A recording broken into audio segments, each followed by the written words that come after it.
பாருங்கள் வியூவர்ஸ், இப்போ நம்ம இந்த வயரில் வந்து மொத்த வயர்லேயும் 10 பீட்ஸை வந்து நம்ம கோத்துட்டோங்க. இப்போ இந்த கிராஸாக போகிற ரெண்டு வயரை வச்சு நம்ம நாட்டு வந்து பின்னிட்டு வர வேண்டியதாங்க.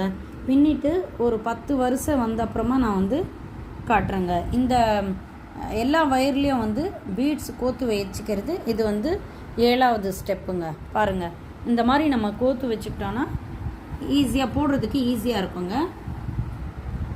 இது ஸ்டெப்பு 6ங்க. இப்போ 7வது ஸ்டெப்பு நம்ம 10 வருஷம் போட்டு முடிக்க போகிறோங்க. நான் போட்டு முடிச்சுட்டு நான் காட்டுறேங்க. அதுக்கப்புறமா வயர் வந்து உள்ளே இன்சர்ட் பண்ணுறது 8வது ஸ்டெப்புங்க. அதுக்கப்புறமா பார்த்தீங்கன்னா ஹேண்டலு கம்ப்ளீட் பண்ணுறது 9வது ஸ்டெப்புங்க. நம்ம ஸ்டெப் பை ஸ்டெப்பாக பார்த்துட்டு வரலாங்க.